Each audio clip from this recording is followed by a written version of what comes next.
Dear students, पिछले class में हम लोगों ने देखा था use of should and must को लेकर के। यूज और मस्ट से बनने वाले हिंदी सेंटेंस जो होता है इंग्लिश में ट्रांसलेट करने के लिए, उस रूल को देखा था। उसमें हम लोगों ने क्या देखा था, सब्जेक्ट शुड भी वन ऑब्जेक्ट, यानी वैसे हिंदी वाक्य जिसके लास्ट में क्रिया प्लस चाहिए लगा रहे, तो इस फॉर्मूला से यानी स्ट्रक्चर से उसे हिंदी में आसानी से, हिंदी को इंग्लिश में आसानी से ट्रांसलेट कर सकते हैं। ठीक है।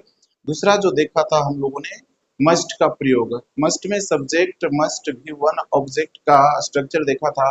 और वैसे हिंदी वाक्य जिसके लास्ट में अवश्य अवश्य या जरूर क्रिया प्लस ना चाहिए लगा हो, तो वैसे हिंदी वाक्य को इंग्लिश में ट्रांसलेट करने के लिए इस फॉर्मूला का प्रयोग करते हैं। आज के क्लास में हम लोग डियर स्टूडेंट्स देखेंगे यूज ऑफ कैन और कुड को। ठीक है। Use of can and could. Can and could. Dear students, can और कुड जो है ना, दोनों का प्रयोग किया जाता है किसी भी व्यक्ति वस्तु के क्षमता को बताने के लिए, यानी योग्यता को बताने के लिए। और कैन जो है और कुड दोनों में अंतर ये है कि कैन प्रेजेंट रूप है, जबकि कुड जो है कैन का पास्ट फॉर्म है। और इन दोनों कैन और कुड से बनने वाले सेंटेंस को भी हम लोग देखेंगे, इसके स्ट्रक्चर को भी देखेंगे आज की क्लास में। तो सबसे पहले स्टूडेंट्स हम लोग देखते हैं कैन से बनने वाले सेंटेंस को। इसका स्ट्रक्चर होता है सब्जेक्ट प्लस कैन प्लस भी वन प्लस ऑब्जेक्ट।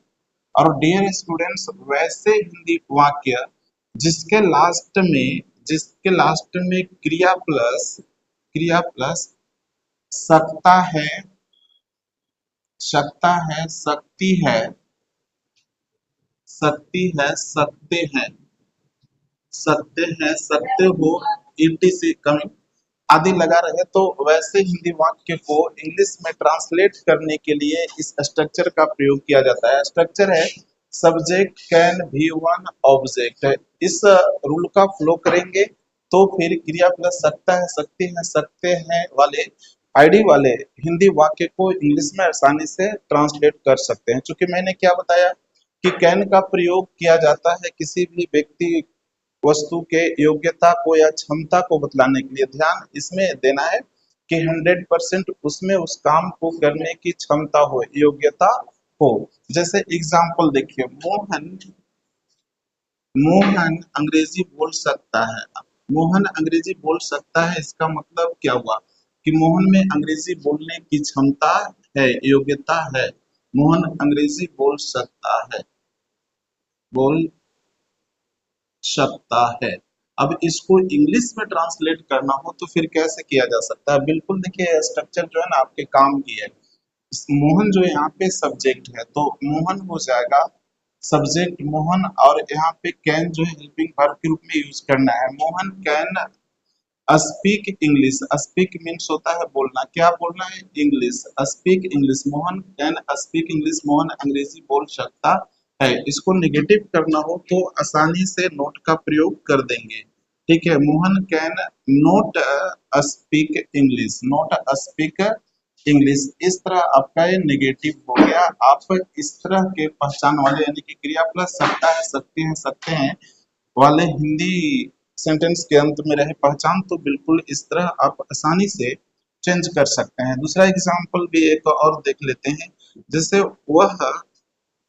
वह इस दौड़ को जीत सकता है, दौड़ को जीत सकता है, तो इसका आप आसानी से चेंज कर देंगे ऊपर दिए गए फॉर्मूला से। सब्जेक्ट कैन भी वन ऑब्जेक्ट से ही can he can win this race. This means इस दौड़, रेस। इसका नेगेटिव अगर चेंज करेंगे तो क्या होगा? He can not win this win this race. इस तरह आप कई हिंदी वाक्यों को आसानी से इंग्लिश में चेंज कर सकते हैं। चलिए इधर हम देख लेते हैं कुड से बनने वाले सेंटेंस को। जैसा कि आप लोगों को बताया गया कि कुड का प्रयोग किया जाता है कैन के पास्ट फॉर्म में। कैन का पास्ट फॉर्म कुड है, और इसमें बस पास्ट के एक्शन को बतलाने के लिए। स्ट्रक्चर इसका है सब्जेक्ट, इसके बाद आपको हेल्पिंग वर्ब के रूप में कुड का प्रयोग करना है। इसके बाद वर्ब का फर्स्ट फॉर्म और ऑब्जेक्ट का प्रयोग करना है। ये दोनों स्ट्रक्चर को कंपेयर करेंगे तो बस अंतर है, यहाँ पे कैन का प्रयोग किया गया है जबकि यहाँ पर सब्जेक्ट के बाद कुड का प्रयोग किया गया है, क्योंकि वो पास्ट के एक्शन को बतलाने के लिए किया गया है जिसमें क्षमता या योग्यता निहित तो हो वाक्य में। जैसे क्रिया प्लस इसमें जो आईडी रहेगा, क्रिया प्लस सकता था, सकता था, सकती थी, सकते थे, इटी से ऐसा कुछ रहेगा। जैसे एग्जाम्पल में देखेंगे तो मैं तुम्हें पढ़ा सकता था, मैं मैं तुम्हें पढ़ा सकता था, तुम्हें पढ़ा सकता था, सकता था। इसका मतलब ये हुआ स्टूडेंट्स की मुझ में तुम्हें पढ़ाने की योग्यता थी, क्षमता थी। तो फिर इसका सबसे पहले सब्जेक्ट आई रखेंगे, आई के बाद कुड का प्रयोग करेंगे। I could, I could teach you, I could teach you. चलिए यहाँ पे देख लेंगे, टीच मीन्स होता है पढ़ाना, रीड मीन्स पढ़ना, स्टडी मीन्स पढ़ना, अध्ययन करना, जबकि टीच मीन्स होता है पढ़ाना। तो टीच का प्रयोग यहाँ करेंगे। इसको नेगेटिव अब तो आपके लिए सरल हो गया होगा। कुड के बाद नोट का प्रयोग करना है, नोट के बाद टीच का प्रयोग कर दीजिए, टीच यू। इस तरह नेगेटिव बन गया। सेकेंड एग्जाम्पल को भी एक देखते हैं। जैसे अगर कहेंगे कि वे